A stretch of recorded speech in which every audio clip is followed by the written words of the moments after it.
everyone, and welcome to, this is actually the fifth ever podcast in the Edward Hutchinson podcast series. And if you guys haven't tuned in before, we actually kind of do this series just to kind of get a bit of an inside look into real estate, especially in LA, because that's obviously where we do a lot of business, and actually just meet different characters in different positions who actually have a different life in real estate, and I think that gives a lot of value to you guys. So anyway, welcome everyone. My name's Edward Hutchinson. I'm a real estate agent with Compass based on Rodeo Drive in Beverly Hills. And today we are joined by two people, actually. Phillip Braunstein, who is the president, Phillip, yes. Would you say? President of Colossal Properties. El Presidente. El Presidente, I like that. Maybe you should change that in your email signature. I think that would be amazing.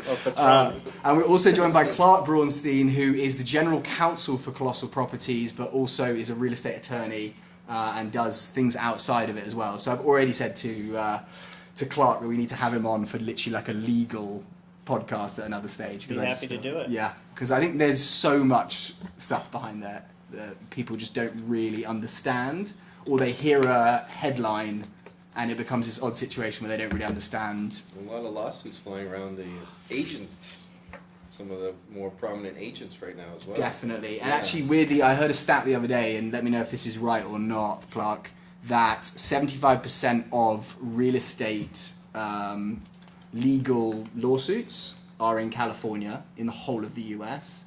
And 50% of them are in California, and 75% of that 50% is in Southern California as opposed to Northern California. Well, I would believe that statistic. Really? I haven't seen it before, but I do know that in Los Angeles is the most active and largest litigation community of lawsuits in the entire world. More lawsuits are filed in Los Angeles County than anywhere else in the world combined because of it. So, and there's a lot of real estate development, so there is a lot of lawsuits that relate to real estate. And so I could see it in Los Angeles. So in your career path, is this the best location to be a real estate attorney? Probably, Like, yeah. in terms of payment and actually like jobs. But you also have a lot of competition too, because there are a lot of attorneys in California. Okay. So yeah, because it is the suing culture. Yeah. Which is odd for me actually, because like I come from London, and it's almost the opposite of what we do. I don't know why that is, and I'm still trying to work it out. Because actually, I think if someone's done something bad to you, you should have some ramifications to it. But we never seem to like open lawsuits or sue each other, yeah. But anyway, guys, to give you a bit of background before actually we start asking these guys questions. Phillip is the president of a luxury development firm in LA. Yes. Phillip Braunstein. Yep. Grew up in LA. So you're LA native. LA native. Which is rare. Yes. Born and raised in LA. Went to high school here, UCLA. Oh, amazing. For college. Yeah. And started in real estate in 2008, 2009. So that was a great time to get into real estate in terms of the market. There was a lot of opportunity. It was right at the beginning of the Great Recession. Yeah.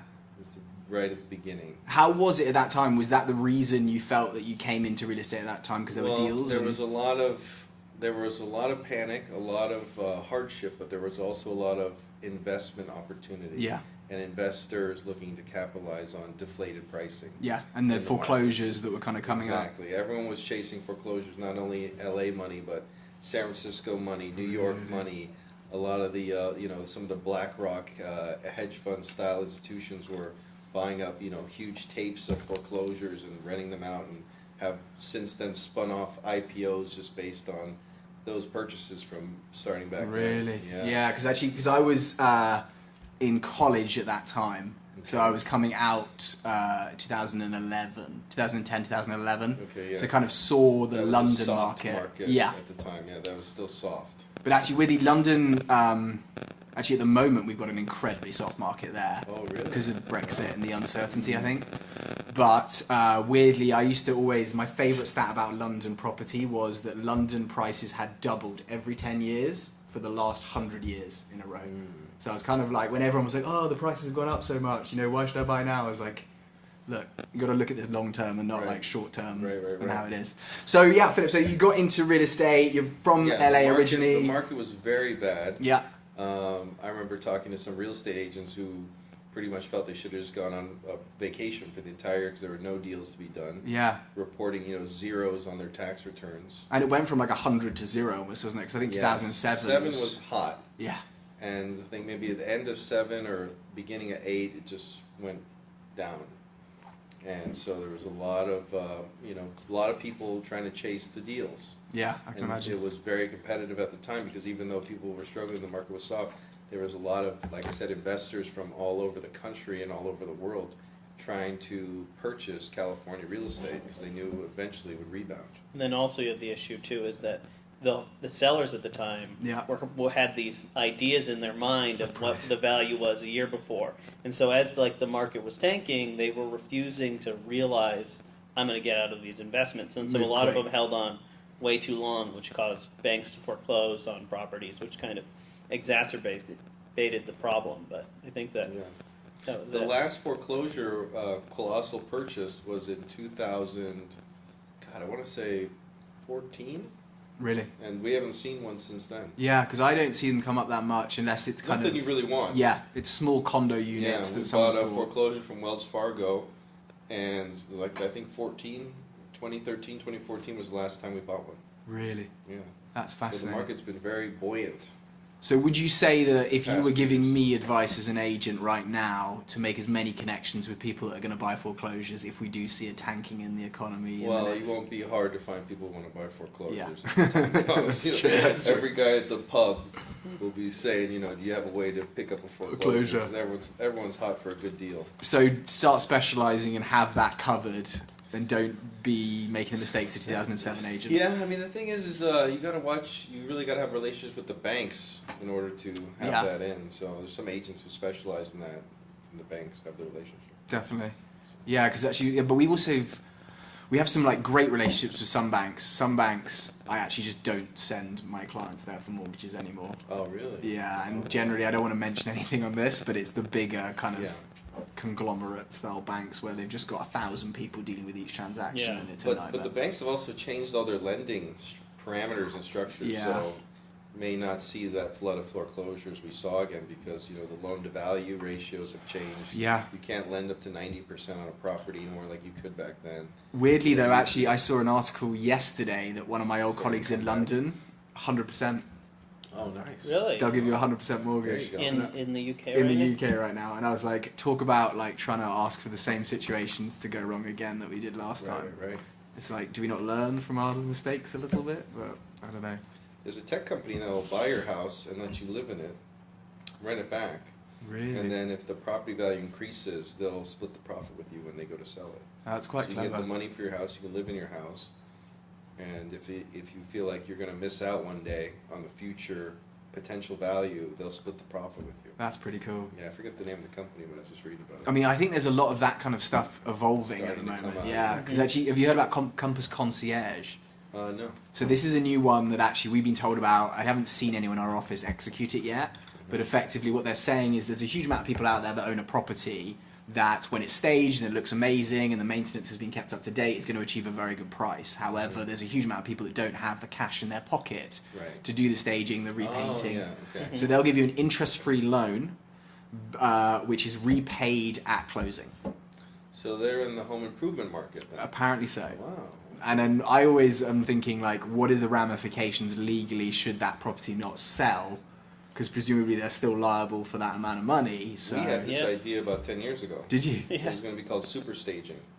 The idea was we'd come in, pay for the home improvements, up to 50, 100 grand, fix it all up, stage it, and sell it, and get profit or commission participation. Or split the profit Yeah. in some way. Yeah. Yeah, that's a really clever idea. Weirdly, I actually had an idea about a company a couple of years ago called Super Showings, Okay. where my partner and I were turning around and saying, there's an odd situation where people spend like 25 minutes. I mean, when they're bigger properties like the stuff that you guys build, they'll come back for the sunset showing, Right. like you were talking about before the podcast.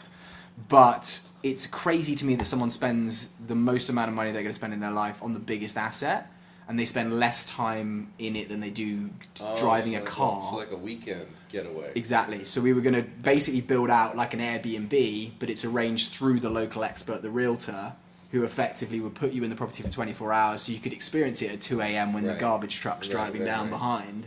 Yeah. And then that money would come out of the offer See, at closing. The issue with that is I think it's a great idea, Liability. but the Liability. liability Oh, yeah. warning signs go off in my head about what happens if the guy has that party, stays in there, gets drunk, falls down, breaks his 100%. leg, and then you're on You the gotta hook draft for a that. waiver for that one. Mhm. And And so- also now I think the big issue is because we've had these now short-term rental restrictions that have come in. So now it's 30-day minimum if you're in the city of LA, Oh. coming from July 1st. So I'm very thankful that we didn't end up putting a lot Yeah. of time and money into that because that could have gone really badly. Okay, guys, sorry, we're getting off track because actually, Okay. but I actually love that because I think it's just good getting nuggets of information. So you guys are both brothers. For Yes. everyone who's listening, so you guys grew up both in LA, presumably. Yeah. Both went to school together and was Through high school, yes. through high school. Yeah. And then you went to university here, Clark. Were you at I university? went to university in San Francisco, up amazing. at University of San Francisco up there. So I left LA for about 4 years. So what was that? Were you flying back regularly? Because it's quite a short flight, isn't it? Yeah, it's about an hour. I mean, I'd come back for holidays and things like that, but I was up in San Francisco just experiencing what that city had to offer. I mean, Yeah. I'm still an LA person when it was. At the end of the day, there's only about 800,000 people in the city of San Francisco. It's small, isn't And it? I was there pre-tech bubble. Like when I left San Francisco, Twitter had just signed the lease on Market Street to take over a building that was abandoned the entire 4 years I was living there. Like a big Really? 1920s, like 7-story in downtown. And when I left, all the tech companies were like, oh, there's depressed real estate here because the economy had collapsed in 2008. Yeah. We can come into the city of San Francisco from San Jose. And then they basically started leasing up everything in downtown San Francisco. And then when that all inflated all the prices, they then came down to LA, to Venice Beach. To the And that was Silicon about Beach. 2 years later in 2010. So That's crazy because actually that's amazing to see. Because whenever I go back there, in fact, my wife's brother lives in Silicon Valley now. Works for. It's actually working for like a dental company. I was working for Machine Zone before. Oh, okay. Yeah, and actually it's quite crazy because you go there and it's almost this weird microcosm of like people who are all very interested in the same kind of things. But then I think there's a lot of people that like visit it because they hear about Silicon Valley, and it's not necessarily like the lifestyle that I think most people Yeah. aspire to Right. necessarily. Right. But I think that's gonna be interesting, yeah, because we've seen that in Venice change massively. So when did you discover, Clark, that like real estate was going to be the? Because I suppose it's legal and real estate, yeah. and that's kind of pushed together. Were you going down the legal road and then decided to go real estate, or? Well, when you're in your first year of law school, you have to take property law. Yeah. It's like a requirement. It's one of really? the big ones that you have to take. It's like on the bar. And when I took that class, just the concepts like appealed to me. I enjoyed it a lot. I think when you're studying the cases about property and learning about it, it came naturally to me, and Yeah. I liked it. So it kind of throughout my studies of taking classes, I kind of just always dealt with real estate Yeah. deals, and so when I came out and started practicing litigation, helping my brother with his company and doing the kind of the legal work to assist in that, it just kind of evolved and learned, and you build a skill set. I think It that's goes from awesome. there. Because actually, I think that there's so many people in this world who do a job they hate. You know what I mean? Where actually, your Monday to Friday, like 70% of your life, you're doing this thing. And so I always think like if you're self-aware enough to realize what you actually enjoy dealing with, like your life is so much less stressful and actually like doing things that you enjoy.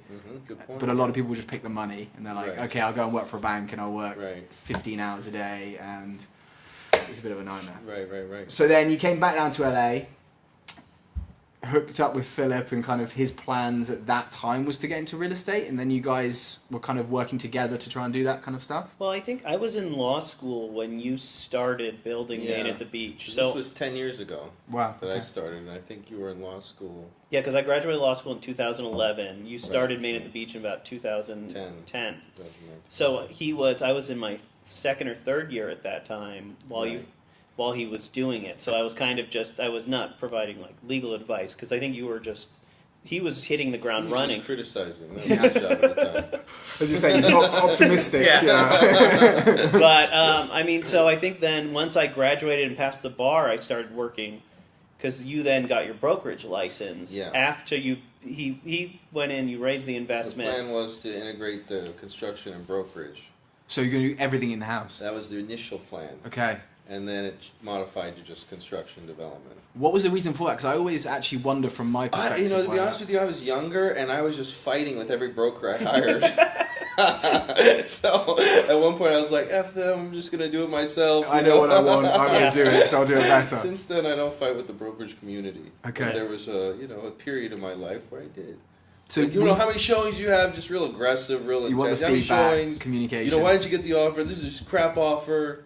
You know, it's just. I love it. Yeah. So you were deciding at that stage. I'm actually sitting my broker's license next week, so I may have some questions for you on that after the podcast. So you decided I'm going to do my broker's license, and you're going to sell your own properties. Yeah, because I had gone through. I don't know if I should name names of the brokerage companies I tried to engage with, hired. They took out an ad in the LA Times and they got the property address wrong, and then I'd just be like, "Are you kidding me?" And you don't really have that many listings to be. Making getting that kind of mistake. So a lot of things would trigger me, get me upset. Yeah. And so I went through one company, the next company, and then I was like, you know what, I'm just going to do it myself. Because I'd seen the paperwork, I'd gotten offers, I'd seen listing agreements, so I'm like, okay, I can do that. It's all, I figured I could manage it. So I got my broker's license, and I started, doing some work on some of the properties and brokeraging, and then for just reasons I wanted to focus on the development, so I just kind of retired that component. So it was kind of more that you didn't have enough time to do both. Yeah. As opposed to. It wasn't really built out with an agent and a marketing team. It was more just an in-house kind of thing. I always wonder about that as well from the side of if I was building, which I hope to one day, like you guys, my own property. If I'm doing a showing, am I good at being that kind of impartial, not too... Did you ever have issues with it or worry about that at all? At the time, I don't think I worried about it at the time. Now I do. Yeah. There was good reasons why I decided to not continue with that. And I pretty much has been inactive for quite a few years. Okay. So you're never tempted to go back and just do everything? Well, the thought has crossed my mind, but like I said, it's not really, the infrastructure's not there to run it like a Compass, which is a nationwide company. Definitely. A lot of agents and the marketing and the advertising, so it's just not really set up. Yeah, and I suppose to influence and build that infrastructure plus the networking capabilities when it's in-house is really difficult. The development for these houses, it's 6 a.m. I'm texting site crew, subcontractors, and 7 p.m. Still thinking, oh shoot, is the drywall guy coming tomorrow? Texting and calendaring. It's pretty much. So you don't have time to 12 hours a day just to manage. Well, actually, all the components that go into the house. And that actually filters really well into one of the questions I was going to ask you. I think there's a lot of people out there who think and they see the best moments of being a luxury developer because you build something that's very beautiful to 99.9% of the world. But what I don't think they know is actually the day-to-day grind of being that. So you're up at 6 a.m. I'm up at 5 a.m., but I don't start texting people till 6. I love that. It's out of just courteous. Oh, they might be asleep till 6. Yeah. I love it. So up because you naturally wake up at 5 a.m. or up because you're I need to be up at that time to kind of get. Just wake up early. I'm very sensitive to light. Really? Yeah, even the cable box light will wake me up.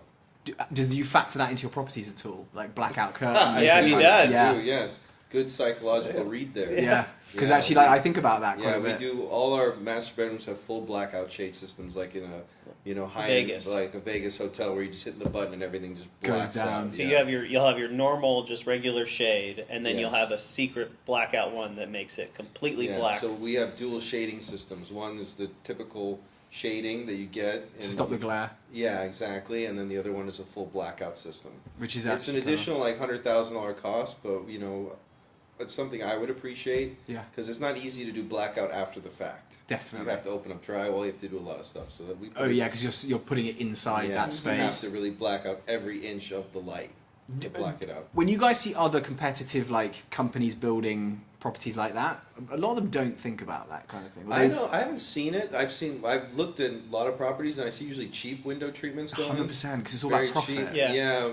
But I see them do well too. So I guess the buyers aren't looking for it, or they get into a property and think this is exactly what I would look for, and then they sleep there one night and they're wake up the next day it's bright in here. I always say, and then they get their window treatment company and they're like, can you black this out? No, we'd have to demo this and remove that, and they're like, and we don't have wiring for it, so you can't automate it, and they're like, I think you're basically just making the case for super showings to be a thing now. Then they actually wake up and do it. But actually, because that is, I always say to my clients, because I've had lots of them before where they walk into the property the first time, And I always find on the first showing for a property, it's all about, wow, how amazing is this? Right. When they come back a second time, so I always say at least see it 2 times. Right. Because when they come back the second time, they actually are thinking, okay, where's the storage? Right. What is actually living here going to be? Where's the loo?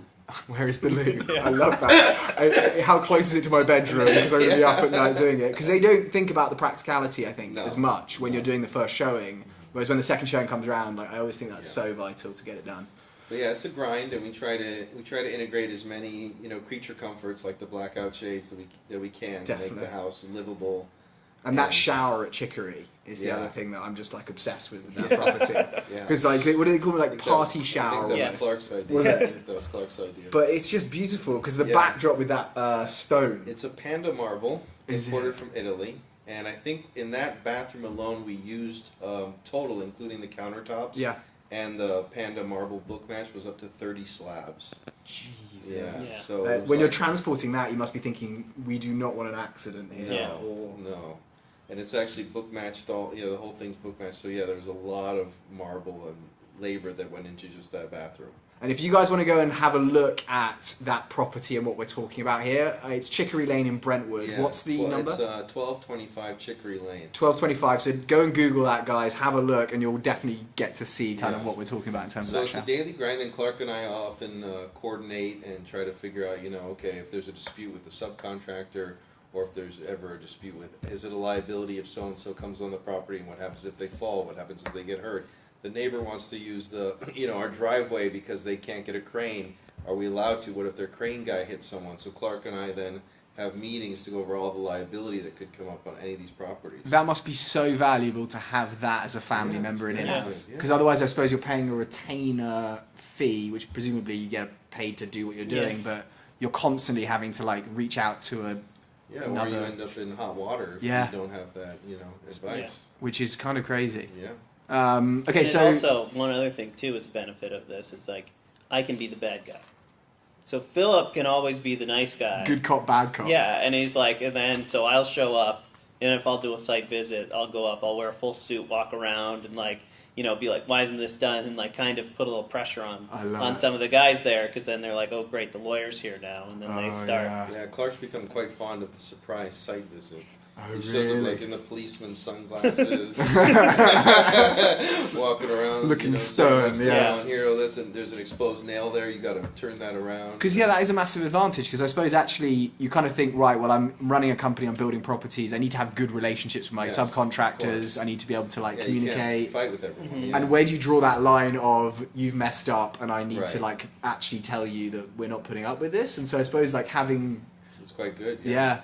What about on the other side of that, working with family members? Because I've always found like family businesses, everyone say are fantastic, but it is obviously similarly like a bit of a blurred line there between when are we like brothers and hanging out and being friends, and when is this strictly just a business conversation? Do you guys ever have difficulty with that, or you always find you've worked together really You well? always got to find a balance so that you don't take advantage of family. Yeah. Yeah, I mean, I think that it comes down to is our parents worked together in a law firm together their whole life too. So you saw that. So for us, it's not, to me, it's like he's my brother. It's like I have no problem telling him if he wants to do something. I'll be frank and honest with him, and I'll also give him my opinion. So it's not like we've ever butted heads here, because I think we understand the roles and the companies, and I'm here to facilitate the houses that are the best to be built. Like that's my goal, is to succeed there. So it's not like I take my ego out of it. I think he takes his ego out of it, and I think he just wants to put a good product out there. I think that's the Clark key. is also an expert when it comes to these things, so it's more just listening. Yeah. Because he has expertise in the liability, the real estate law, also the employment aspects of what could be happening, the difference between employee and subcontractor, which was a big thing in real estate. Definitely. Wasn't there a big lawsuit in San Francisco if I think a real estate agent is defined as an employee or not? Yeah, they went through that. I think that was recently. They changed it, which changed like the pay structure of certain agents that It was weren't. like a federal lawsuit. Yeah, right? it was for Yeah. FLSA. Yeah.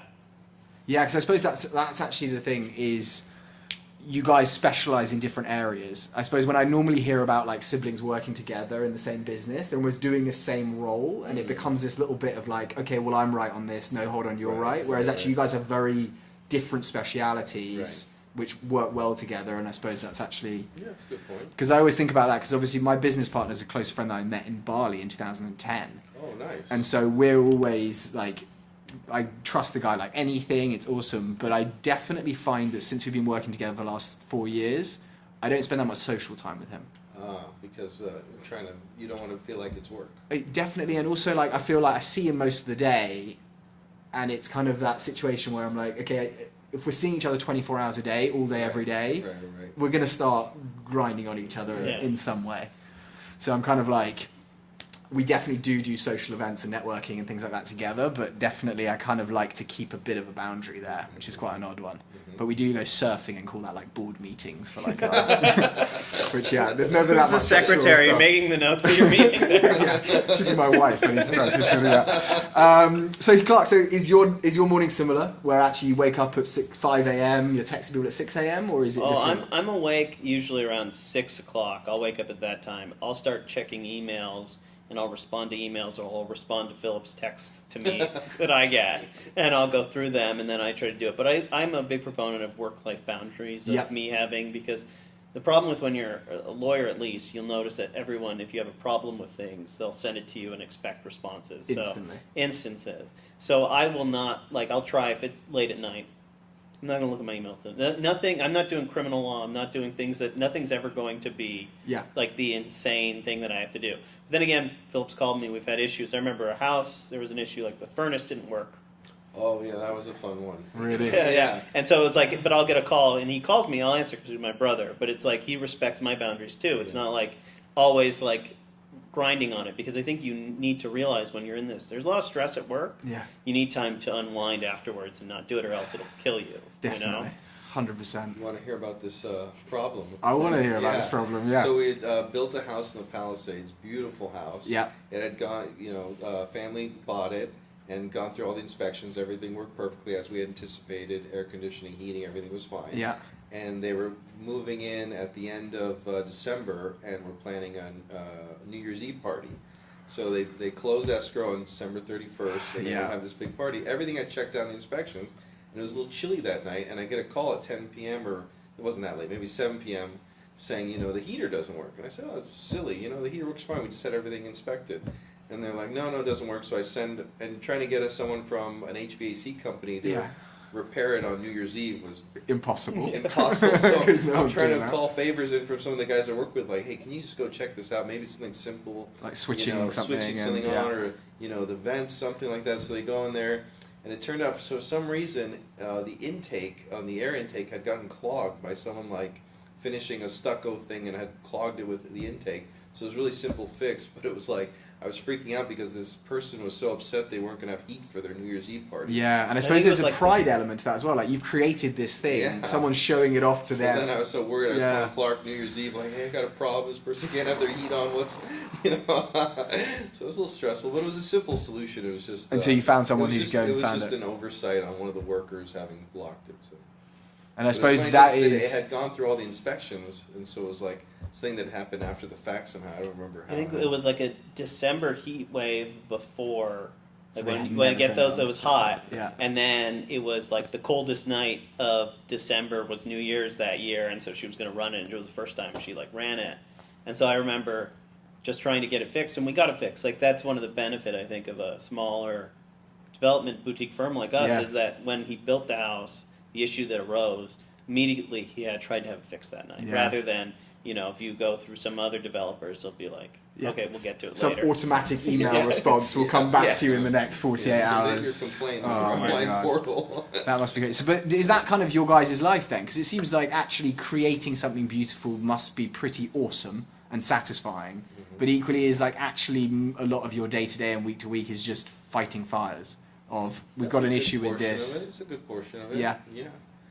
I mean, a lot of it is setting up the kind of structure for you to be able to create the beauty, which is all the stuff behind the scenes, making sure the framing is done correctly, the foundation's correct, the drywall's correct, so that when everything does come together, it kind of just fits in like a puzzle, versus being like, oh shoot, that's a little off, and now we got to, rejig this. Rejigger everything. And I suppose actually over time you just get better at that because you learn from the mistakes. The process becomes smoother. Yeah. So how are you now, guys, compared to 2010? Well, it's like the contractor I work with every Thank you very much. every day says everyone gets better. Yeah, Everyone gets better. definitely. So And that's where actually there's a huge amount of people, especially that we come across, that complain about stuff. And I kind of think you're just wasting your time and your energy. Instead of complaining, look at it and just say, right, I've learnt my lesson and I'm not going to allow that to happen again. Or, it's actually some value in it as opposed to just being this awful thing that happens. yeah. But that's awesome. So actually, so day to day, how many site visits are you guys doing a week? I suppose it depends on the stage of construction you're in. No, we do. I do daily site visits. Every single site you're working on? Yes. Wow. Sometimes not every single one every day, but definitely doing daily site visits as much of the sites as possible. And what does that look like? You turn up, you say hi to the general contractor that's on site. Either it will be a pre-scheduled meeting, Yep. or if it's just showing up to check on things, show up, check in with the subcontractors on site, walk through. Hey, I check what happens. We run it through a daily calendar system, so we should know every event that's happening per site. Wow. So if I show up on a site, we're building a house on the Sunset Strip, and I look at my Google Calendar and it says, let's say waterproofing, shoring, steel framing. I can show up and look who's supposed to be there based on the calendar. Yeah. And if they're not there, then it's like, okay, let's get the site super here. Let's get on the horn. Where are you? Why aren't you here? Okay, sorry, you had a problem. You can come back tomorrow. We reschedule on the calendar. And that way, it's kind of a quick way to. Otherwise, you're walking around the site. Was the plumber supposed to show up today? Was this supposed to happen today? And you can lose track. Because there could be 10 guys at a site, but not, the plumber, which is the one you wanted, and it's 10 drywall guys. And you just forget because you see the 10 drywall guys. So to be a developer and build the kind of scale you guys are building, you have to be an organised person. There's a lot of organizational stuff involved. There's no we'll just kind of hope that happens. A lot of stuff can go wrong that way. It's big on if I talk to my site super and he's like, yeah, he told me he's gonna come tomorrow. I said, is it on the calendar? No, not yet. Put it on right calendar. now. Has to be on the calendar. Yeah. Because it's too easy to show up and just forget what's supposed to happen. You can't keep it all in your head.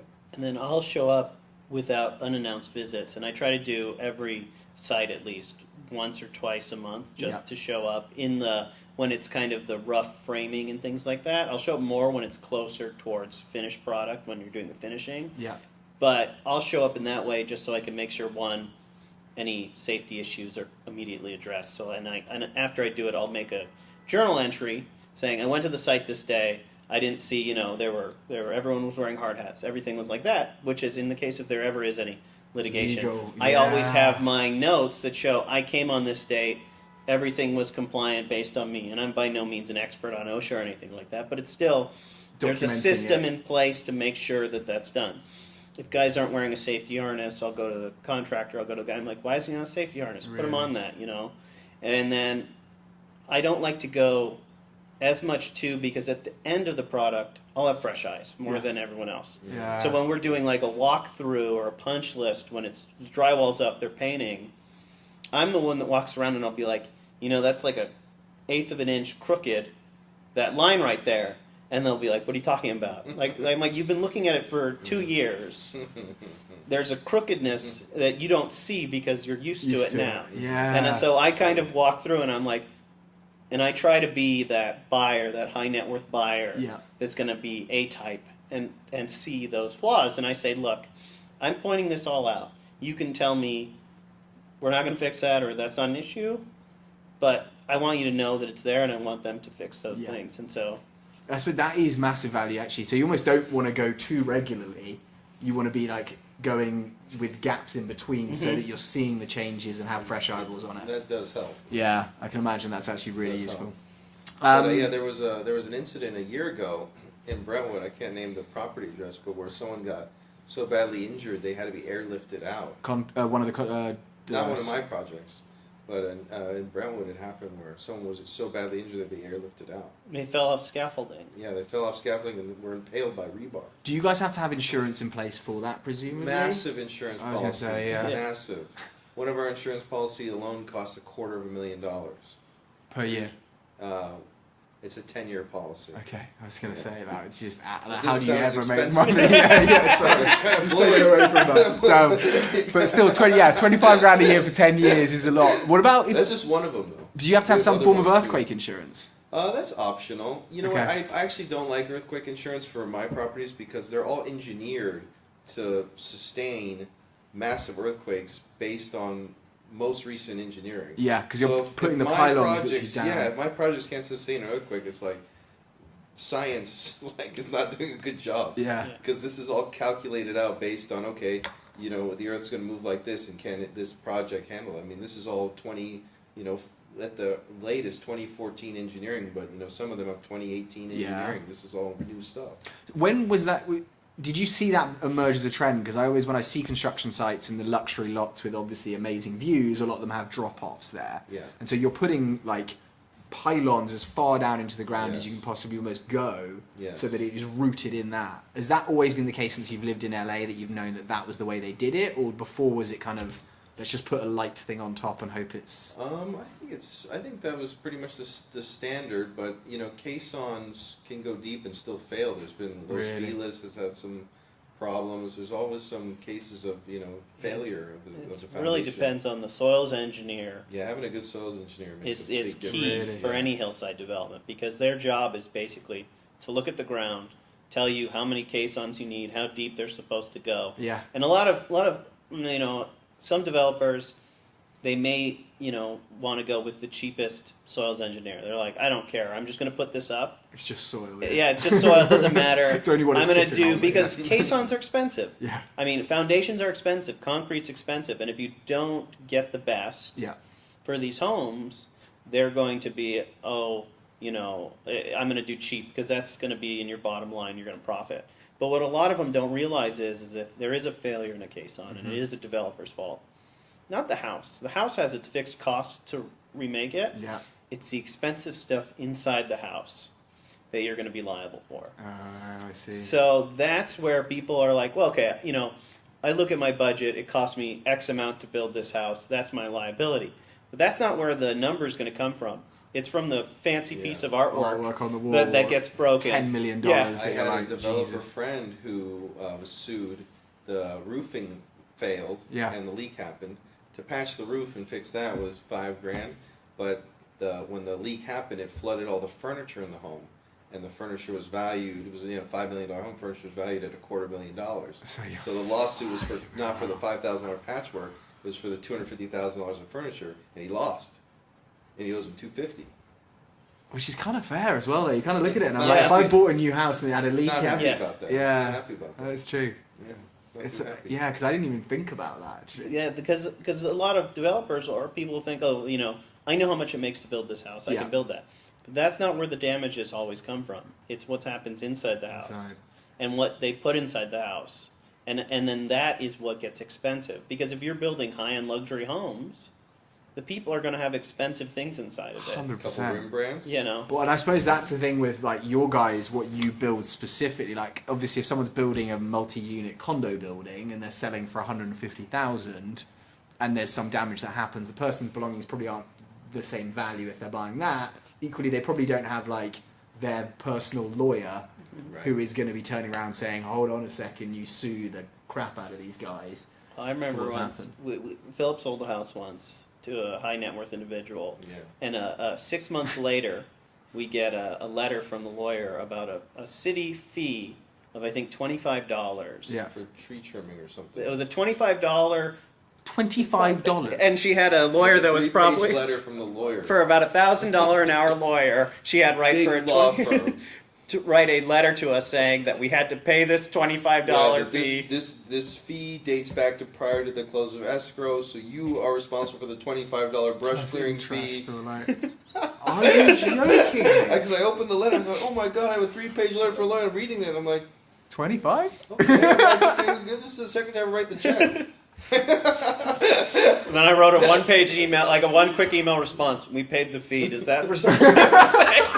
Thanks for all the time you put into this. A phone call would have made that happen. I mean, that is mental. Like, but my head straight away then goes to, that person, that's how they became wealthy, was nickel and diming the shit out of like every situation. It could be. To the don't know. point I don't know. where Can't really disclose too many They wouldn't pay details of their identity. $25. That is incredible. But they spent $1,025 on the lawyer. On the lawyer. That's Yeah. the thing. So it's almost, it's like, what the No. hell are you doing? Oh my god, that's amazing. Okay, guys, so I think we've got a really good take on actually what your day-to-day life is, Yes. kind of what it is, and it seems like it's incredibly stressful, but presumably the rewards are pretty awesome. That's the idea. Yeah, you get to see some pretty amazing places, make some incredible connections with people, I presume, kind of dealing with the markets you're dealing with. What do you guys think about the market for the next couple of years in LA? And I always say this on the podcast, which is none of us are, like, we cannot tell the future. We don't know what is going to happen, but obviously we do see trends emerge and we kind of see things. And I think obviously you guys, actually that's a good question to start with. Do you guys ever build something that's not kind of super high-end luxury, or have you done like that in the past? No. So it's always like It's always the been wow luxury, properties. yeah. Yeah. So Never done any tract homes or low income or never. never. So I suppose actually that's almost something that plays into it. And for a lot of you guys out there listening, if you're not kind of used to how real estate works, there is definitely a difference in terms of what happens when you're selling a property which is very much high end of the market as opposed to your bread and butter of the market, which in our areas of LA is like 1 to 6 million now, kind of. Right. Which is crazy. crazy, Yeah. yeah. But I think that obviously not most people can afford a property of that value, but a lot of people can afford the property of that value. So it plays a lot more in the supply and demand kind of demographics, supply and demand kind of situation of the market. What do you guys think about that side of the market, and what do you think about like luxury? Because you're building 4 projects at the moment. Right now we have 4 under construction. Under construction. That will all be valued over $10 million, in the $10 to $20 million range. Okay. So, like, for everyone out there, that in LA is definitely the high end, but there is also The super high. the super, which super... is, the 20, 30 and up. And we're seeing like 100 mil plus on 100 some mil now. plus, Yeah. Which I just like to say to all the people watching this, it'd be nice to see someone step up and buy one of the 100 mil pluses in LA. Especially after that New Elon York one. Musk, if you're listening, step up and buy one. Quit buying the junk you're buying in Bel Air. Yeah. $2 to $3 million homes next to each other. Step and buy some, something Big. big. Let's go. We want the big Let's get a purchase kickoff. price. Yeah, we want to let's give get some a- property tax to LA. Let's get a kickoff. Jeff Bezos, new home, Yeah, put him come out on. here. You got divorced. Let's go. Let's kick off like a $150, $200 million sale. Although You actually, mentioned earlier before that there was just a $240 million sale of the condo. yeah. And that's a condo. Let's get a big Bel Big Air sale here. and use Ed Hutch. Yeah. Use Use me to come and purchase it. In fact, yeah, Bezos was seen in Felix in Venice, right by my house. I Yeah, think there you go. when it was first Bezos, caught. So I reach need out to Ed. Yeah. Please, yeah, come through me. We'll spend a little bit of your 140 billion $1 on million, something. $1 million commission. But I'm definitely seeing that as a trend because I think that there was, I don't know, because you probably know it a lot better than I do being in this market, there was a lot of people who were not building things of ridiculous value. It seems over the last 4 years we've had 160 million, 180 million, a 250, we've got a 500 million, which is in the works. Yeah. So is there something that we're just not aware of there? I think we're going to learn what the market can bear. Yeah. In the next 24 months, probably. But because some of those, we're seeing big price reductions. The 250 is now 160, 150. 150, yeah. 150, yeah. So I'm kind of thinking you've done a $100 million reduction in price. Yes. But you look at the profit margins on those bigger homes, Yeah. and there's a lot of room Yeah. to reduce it. And I think that the market, if you're going to buy a $100+ million house, you're not going to just throw your money away at something you love. Yeah. So you're going to look at it and see, is this worth my investment? And I think that pre-2018, I think maybe there were high net worth individuals who didn't want to pay. That was a property tax write-off. Yeah. They don't have that anymore. Yeah, because of the tax law The changes. tax law change, to me, I think it's going to have the biggest effect on those ultra luxury plus $100 million homes Yeah. because you're not going to be able to write off those that your property tax, rather than give it to Uncle Sam. Yeah. You now can basically say, okay, well, instead of paying taxes on this, I get to write this off. So that's why you have it. But if you don't have that deduction on the super high end, Yeah. it's going to impact it. I mean, I think that everyday mom and pops in the sub 5 million, it may not have the same kind of impact for them.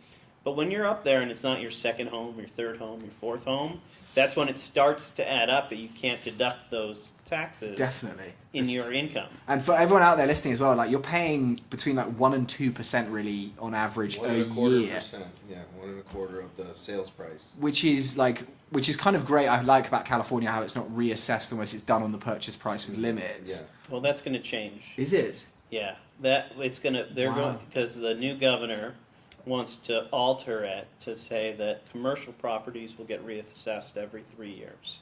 That's right. Yeah. Doesn't matter. There won't be any mom and pop exception. It'll be if you have a commercial property, you get reassessed every 3 years. Now they haven't released the full language of that bill, but that's where it's going to be going because that's going to be for those strip malls and things Yeah. like that. But then does it apply to the duplexes?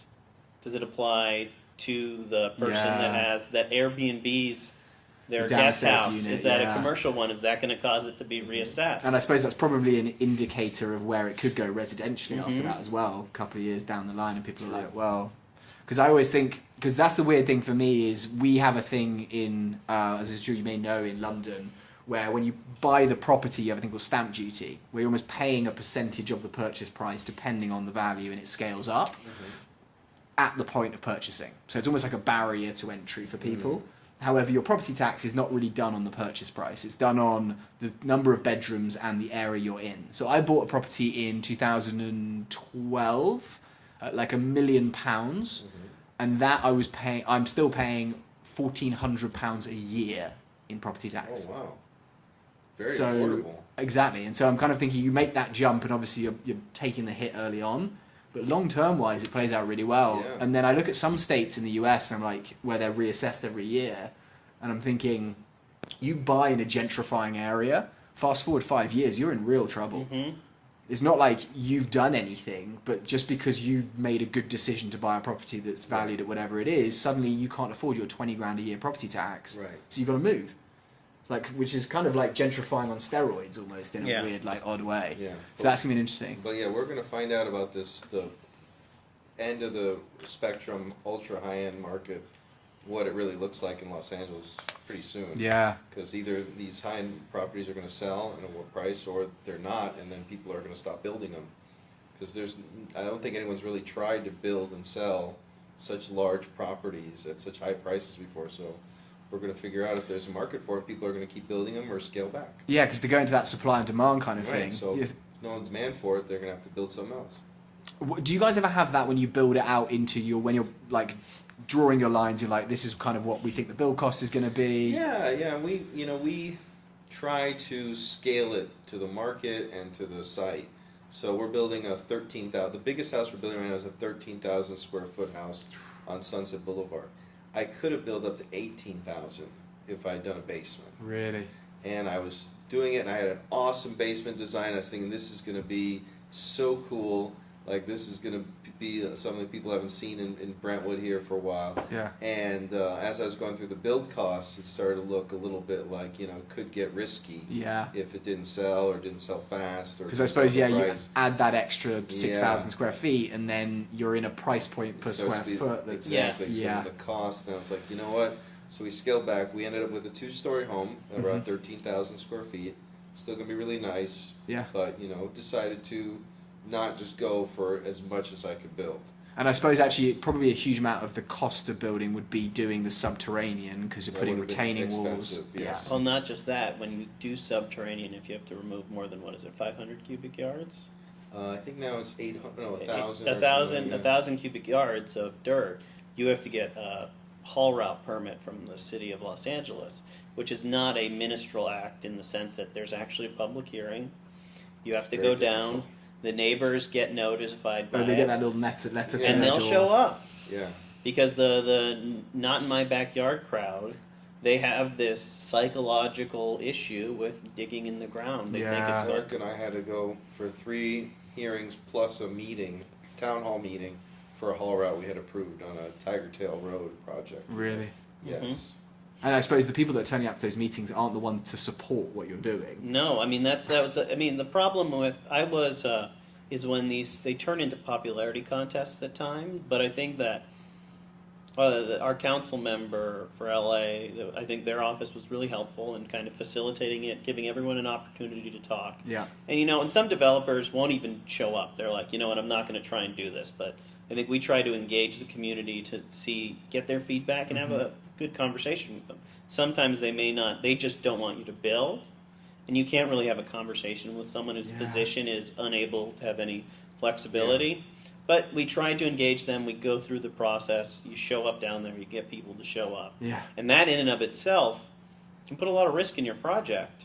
Because if someone gets to the plum committee, gets to city building and safety, there's a number of things they can do which can stall your permitting process. And then you're carrying costs presumably over that time because, you're having to pay your property taxes while you're holding that property and also your construction costs. And what happened is I think it leads to some of the issues with downtown LA in the pay-for-play where they make payments to get things approved.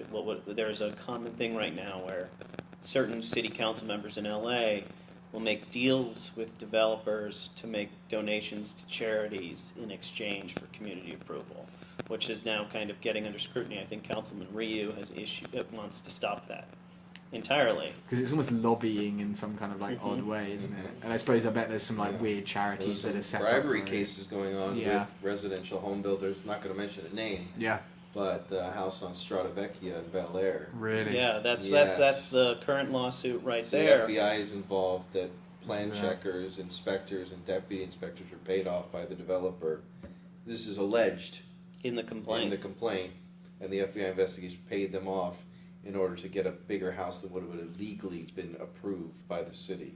But then the city though did tell that developer to tear down the top story. Yes. I don't know if it was the top story. Or one of the stories. Yeah, they have a forced demolition of a portion of the house. And especially when you've spent that much on the materials. Jesus. Which goes to tell the audience to do the right thing. Yeah. Play by the rules. Play the long-term game, not the short-term. You don't want to be ripping out your own house later on. But the interesting thing about that is after the court issued the order to demo that part of the house, the neighbors below filed an injunction to stop the demo that the other neighbors wanted to do because they were concerned about the demo being done by the developer, and they thought it'd be too dangerous on them below. Yeah, a big piece of concrete fall on your head when you're taking a swim. So that's just, now you have two neighbors fighting over that's insane. Same developer. Because I suppose actually then it becomes a situation in those super high-end luxury areas where everyone's rich, and you want to be... You must need to be very nice to everyone because when they start talking behind your back about that guy that built that one, you don't want to go in it, it's really bad for your business. Right. So you guys have to be people pleasers as well as mathematicians and designers. Have, community outreach is the technical term. Community outreach, neighborhood, good communication. Make sure if they have a complaint, you listen. Yeah. I mean, Philip's gone door to door with plans before. Yes. Really? Knocked on every day, would go say, hey, would you like to see what I'm building? Here are the renderings. Yes. That is so good. Yes, door to door. Here's my number if there's a problem. I'm building next door to you. Just want to give you a heads up. Here's my number. Was there anything you'd like to discuss now? Yeah. And some neighbors said, could you try not to park too much in front of my house? Or you like this? Okay, chit chat. It goes back to, I think, communication really is everything. That's and then where... that neighbor called me and said, could you build my house one day? I'm looking into doing it. So they'd appreciate it. And actually, it's more business for you, actually, because you're actually building strong relationships with people. Yeah. Have you ever done something, because we've seen it a little bit in Venice before, where obviously the lot sizes are very small at around 5,000 square feet, and you've built stuff there before? Yes. From our last I had an 8,000 square foot lot. Okay, so one of the bigger ones. Big, yeah. But I've seen recently some of the ones where there's a developer who'll build a luxury, lovely house on one of those lots. They'll knock down what's there. They'll put in fencing and landscaping for the two lots on either side to the neighbours to almost keep them happy through that construction process and say, look, we're going to be putting in a fence anyway. We'd like to just kind of see what you want. You choose it. Have you guys ever done stuff like that? Yes. Yeah. We've worked with neighbors where we'll put in the fencing at the beginning so they get a sense of privacy and something nice. So they don't have to look at a construction fence for 24 months. Yeah, and I suppose actually you're selling a product to someone who's going to live in that location most of the time, and so they need to be on good terms with their neighbour, and not, thank God you bought this, the developer. Although the worst nightmare case I had with a neighbor was a neighbor, and if you're listening, I haven't forgotten about it, who shot out all the windows of a newly built house With a gun. with a gun. With a BB gun. I was going to say, like, You guys always ruin it. Well, no, With that a neighbor gun. also attempted to try and run over Yeah, one it was of the, attempted murder as well Yeah, on one of like- the workers. like tried, and then when it was going for sale, Assault with a deadly weapon, not attempted murder. It was because the neighbor tried to run over the worker, so it's assault with deadly weapon. That's mental. Yeah. We had built a house, everything was permitted, allowed by the city, no monkey business. And the neighbor, it was an area of Brentwood where they just had not had big houses built, and it was a 6,500 square foot house. So, Yeah. in the grand scheme of what's being built in LA, it's Not minuscule. massive. It's- Yeah. No, it's not even on the radar. Yeah. So, but to this neighbor, it was like a horrible thing. So one night, and I had cameras on the property. One night when it was raining, so the visibility was low, the neighbor shot out all the brand new windows that were installed. So I had to get all the windows replaced. And then It the must same have been a pretty neighbor- powerful like gun, like BB gun to Yeah, do it's that. quite powerful. Yeah, exactly. Like, that if it So goes that through a was window, that it's was going to one go of the through more skin. depressing days, is to show up on the job site and all the to water see had gotten something. in. Oh yeah, something brand new. Yeah, because it was It raining. rained as well. Yeah. Yeah, so Oh you go my and you were God. putting in all this work, and then you see it, destroyed in front of you. It was not a nice feeling. And then that same person tried to run over one of the workers. So do they just deny it when you go to them and say, "Did you shoot out Well, my I had the windows?" police get involved, and they denied it, and the camera footage was poor. So You just kind of move on, Yeah. I suppose. I mean, this neighbor also, when it was finally put on the market, took like a sheet and painted like Yeah. "Home for sale to developer," $10 like million. $10 million, and like Their house. hung it out on their garage or something like Wow. insane like that during Jeez. it, which is and it's interesting because what I found interesting about some of those people that they've owned this house probably since the 70s or 60s when those tracks were first built. Yeah. And when those tracks were first built at that time, they didn't allow minorities to live there. They had the restrictive covenants. So it's like, you had these older generation of owners who they had access to this American dream. Yet then they tried to prevent anyone else from doing it themselves, which I find to be a bit hypocritical. Crazy. It's like, this is an evolving city. Yeah. It's growing. We need housing. And the USA is like a country of immigrants Yeah. almost. Like Yeah. it's kind of, you've got these incredible people from all these places. And I think LA will be the dominant financial city in the U.S. in the next 5 years or so, maybe 10 Really? years. I think no one's going to want to live in New York. I think you're you 100% know? right. We're With seeing a the- huge amount of with that the- East to West with Coast the movement. internet and the video conferencing, and Yeah.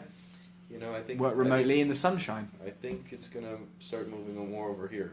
Yeah, no, I And completely I agree. think once the trade deal with China resolves Mm-hmm. and the proximity to Asia versus on the East Coast, I think that's just going to, the 1 and 2 economies are just going to start to gel, and Very be true. more and more people here in LA doing business. So we need to get some of those big homes sold. Yeah, So to I actually, think it'd be kind of good. set those I think records. It'd And, be good, yeah. A couple $100 million, maybe 125 million. Be good. yeah, I think, Good one. I would Yeah, love be to a good see one. that going down at the Be a moment. good one, yeah. But I suppose actually weirdly, so we sold a property in San Francisco end of last year, and actually on that covenant thing, that came up in the disclosures. Mhm. Is that covenant was there, but obviously, and my clients were like, "What the hell is this?" And we're like, "No, that doesn't count for anything. It just comes up It's still in really, the disclosure." it's really frequent in a lot of parts of LA. Really. You think a lot of parts of It's moot though by the yeah, Civil yeah, Rights yeah. Act, Basically, so like, it's but it's not enforceable. yeah, it's that's it, unenforceable. exactly that. But those covenants, I mean, you think about it. Like even the hippie commune of Crestwood Hills Association, Yeah. the lower tract had an entire. It was built by socialists, where everyone agreed to pay each other's mortgage if they went in default. It's on the and like it's a bunch of musicians post-war, but they had racially restricted covenants too. So you see them throughout Los Angeles, Yeah. and it's and I think that a lot of those restrictive covenants they're not valid anymore. Mhm. But in essence, a lot of them also had restrictions on what you could build, and those are all slowly disappearing right now. Yeah, because they are releasing some of those, aren't they? Because I know, like, Coastal Commission we always find for, like, Venice and our area, Oh, yeah. and Pacific Palisades, I presume, as well. Same Yeah, thing. parts It's a of it, yeah. nightmare. Yeah. Because But- they just love to just say no to everything. It's kind of, yeah. And I think it goes back though to Bill's point earlier about community relations, Yeah. because even if you are building in an area that has a architectural committee, has a historic preservation overlay zone, or has something in there, I don't think people should be afraid of going into it. Yeah. I think they just have to be confident in what they're doing and try and kind of push through it. Yeah. I mean, we've built in places with architectural committees. We've pushed through it. We deal with community. You just kind of, there's two approaches. Some developers will say, I'm not going to deal with it. I'm just going to do what I want and let them sue me. And then I think we've taken the approach of minimize litigation, work with the community, but don't be a pushover.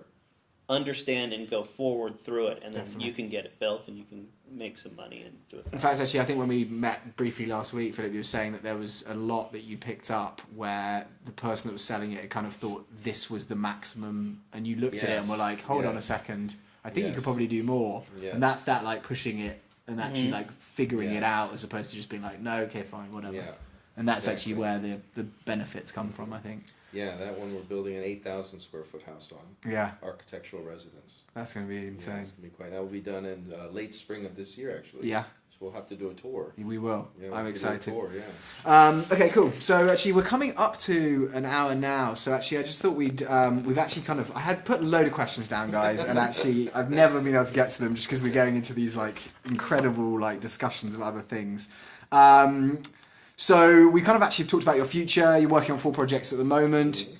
With the market in that way, are you just kind of looking at it like we continue to just find projects or slow down? Well, you know what? Even though there are, you hear about all these high-end residences coming up in the market for sale, or some of them not selling, and the inventory increasing, and you hear a lot of warning signs about it. There's actually not that many land deals you can just go pick up. If you're, let's say you want to go build a high-end luxury home and you're a buyer, it's not like, okay, let me see, 1 acre, ocean view, can build 20,000 square feet in Beverly Hills, Brentwood, Bel Air. Okay, make it happen under 10 million. Yeah. Like, send me the list. Yeah, it's not. This is not going to happen. Yeah.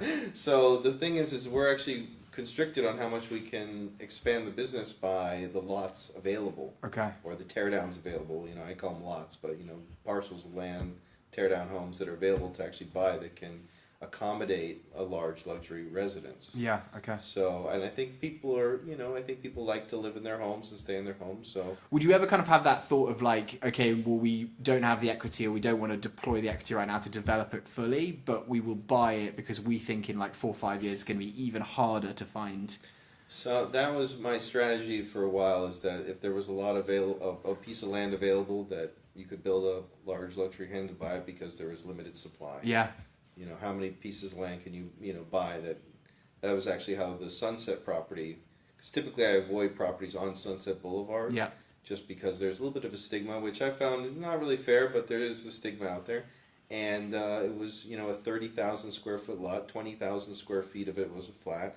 We could build up to 18,000 square feet. We ended up only building 13,000, but, you know, again, go find that, you know, opportunity again for that, you know, that price point to do all this stuff in Brentwood or, you know, another prime area of LA, and it's just... Yeah, it's insane. Yeah, because I suppose it's not completely limited supply and you cannot reproduce it. Like, land is impossible. Mm-hmm. That's the it actually kind of weirdly like puts my mind onto where I got married, which is on the market at the moment, which is Mountain. Mm-hmm. It's a the $1 billion Aaron Kerman listing.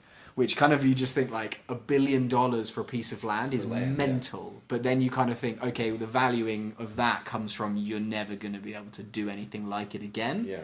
So how much value is there in that? You know what I mean? Yeah, I mean those big. There are a few big areas of land, and if you were a developer that had the capital and the time, and you're willing to subdivide it, create the roads, get Clark's the utility. a big proponent of this one. $150 million land listing off Coldwater Canyon. It's like 150 acres, maybe. I think I've heard of that one. Yeah. I mean, and so if He you really you know likes you put together, I mean, the key is getting a financial deal. I mean, what I think happened is once the market collapsed, all the big publicly traded tract home houses left California, and they really haven't come back. And so, if you wanted to do that, but on a scale of high-end luxury homes, rather than on a tract listing of what I think the last one is KV's doing down in Playa Vista, where they're building those townhomes and things. Yeah. But you do that, but instead you have acre-sized lots. You have, you know, 10,000 square foot homes on these gated communities. Yeah. Those are areas you could do, but it's going to be you're going to be pushing against a lot of headwinds. Yeah, definitely. To get it done. I mean, I think the last one that was done was kind of in Brentwood, and they ended up having to give, I think, like 10 or 15 acres to Santa Monica Conservatory. Oh, I think I know what you're talking about. You're talking about the the gated community off Mandeville. Mm-hmm. It was originally owned by the Hilton family. Oh, really? And they sold it to a development company. Tom Brady built his chateau there. Oh, yeah. And it was amazing lots. It was a subdivision of maybe 20 homes. It's in a guard gated thing. You go up Mandeville, you turn around in Shillong, Yeah. guard gated, and it's really cool houses, all Mediterranean style. Yeah, I think I know what you mean. Yeah. But in order to get that built, they actually had to give the a huge Hilton portion family of the donate land. to the land to the Santa Monica Mountain right. Conservatory to not be built on. But I think that mindset will be changing though because of the housing that needs to get built Yeah. in California. I mean, in LA too. I mean, eventually it's just you either build up or you just start building in these areas. Definitely. Because actually, yeah, you look at like rental prices and how they are just insane here. Yeah. And it's because there's just so much demand for like very limited supply. And so we need to really be producing more. That chateau that Tom Brady built, he needs a new lawyer because he actually built the house with no contract with the developer, just oral agreement, and it was a $15 million budget. And hasn't paid or paid and then the contractors... Well, I don't ever know what happened with the Yeah. whole details, but I know the developer, and he says they argued on the contract for 3 months and their attorneys couldn't come to an agreement. So Tom Brady just called him and says, I'm not signing it, we can't come to an agreement, I'm just going to wire you the money, wired him $15 million. That is Yeah. incredible. I don't know how much it went over budget, I'm sure it did, but yeah, that was direct from the developer. I mean, that's some goodwill there on a Yeah. handshake, wiring him 15 Clark would million. have fired him as a client. yeah, you're out. Yeah. Oh my god. So yeah, it's good. We got to get shout outs to Bezos, Musk, Definitely, Tom Brady. Let yeah. them know that we're talking about. come by mountain and then have Colossal build you out some 200,000 square foot behemoth. That is fascinating. I'm really excited just to see actually how that plays out. So we're thinking hopefully we'll get in the future we'll have some of those high profile properties bought because we think LA is going to become almost that kind of central hub. Yeah. Because it's got incredible city life, it's got sun, you're kind of on the beach, and actually you've got close proximity to Asia. Yeah. And Also, we're you thinking can go snowboarding too. 100%. You know, In if fact, you got we're thinking about doing a piece of content where we're going to do the boards in one day thing, like go and skate Venice skate park, go Nice. and snowboard, and then go and Yeah. surf Nice. all in the same day because there's not many places in the world you can do that. Okay, guys, so I think we can kind of round that up. Is there anything that you guys wanted to kind of put out there or any predictions right now? Because when this podcast becomes 10 million people listening every week in a couple of years, it'd be quite cool to look back and say, like, I predicted anything. But I suppose actually, like, you guys just track with what's going on in the market, you're building what you're building. It's always really well received from, like, my perspective, which I think is amazing because there's definitely a lot of developers out there where the stuff isn't that well received. But is there anything out there you want to get out there to the people of the world at all? Well, I just think that there's going to be a time period where the high-end luxuries become very competitive, and then there's going to be a few purchases that kind of grow some confidence, and then it'll kind of level out and be a kind of normal, not stagnant, but healthy market. For the next... You know, Yeah. it may not be crazy, but it also will be healthy enough where properties will be able to buy and sell. Yeah.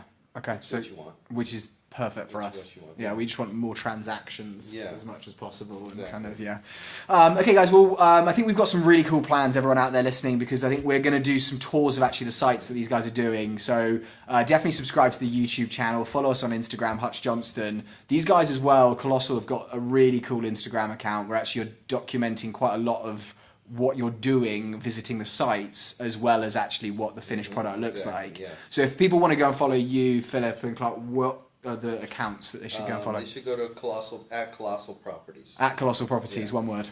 Yeah. Perfect. So There go you and check that, and that's on Instagram. Do you guys active on anything else other than Instagram at the moment? no, I mean, not as really much. just No dating It's where everyone sites, is. no Yeah. social media, that's it.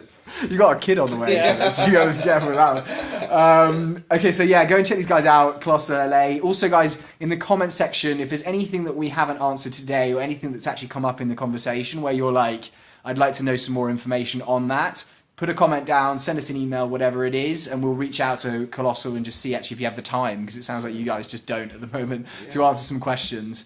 In fact, I'd like to leave it just with maybe a last thought. If you were listening to this right now, back in 2008, and you're kind of thinking, I want to get into development, real estate, and you would like to be where you are now and what you're doing, Are there any kind of thoughts with hindsight that you would like to pass on to someone, or advice that you'd say, this is something that if you're wanting to do this? Yeah, you just need to find a way to get involved in the construction side. Construction side. Whether you own the property or you have a friend who owns the property, or find someone who's building properties and just need to get involved and learn the process. So shadowing someone, interning, something like that. Finding just a to mentor. Get involved and see how it happens day to day. because I suppose that's something that you just can't learn. Yeah, you Yeah. can't Any really other way. learn, and then after that, learning how to budget and learning what things cost. Awesome. So, that's I love it. Yeah. All right. And then I'd like to add just creativity in problem solving. Problem solving. That's the key. I think that a lot of people, you'll always incur something that's a problem, and people stick their hands up and say, I don't know how to solve it. Yeah. But just find a solution and move forward. Because the buck stops with you Yeah. when you're doing it and you're at the exactly. top of Yeah. the ladder. Yeah. Okay, guys. Well, thank you so much for joining us. Just to give you guys a recap, it's Phillip Braunstein and Clark Braunstein. We've been very lucky to be invited to their office here at the moment. And we will be visiting a couple of their sites next week. We also may have some kind of influencer exposure to some of their actual properties that they've built, which I'm really excited about. But if you guys have any ideas, any questions, or if there's any actually topics that have come up today that you'd like us to readdress, definitely reach out, send us a comment, and we would love to do it. Thank you so much, guys, because actually it's just fascinating for me from my perspective to actually get your side of what your day-to-day is as well. But anyway, guys, have a great day wherever you are, and subscribe, tune in, and let us know what you would like to hear from us next. All right, guys, bye-bye.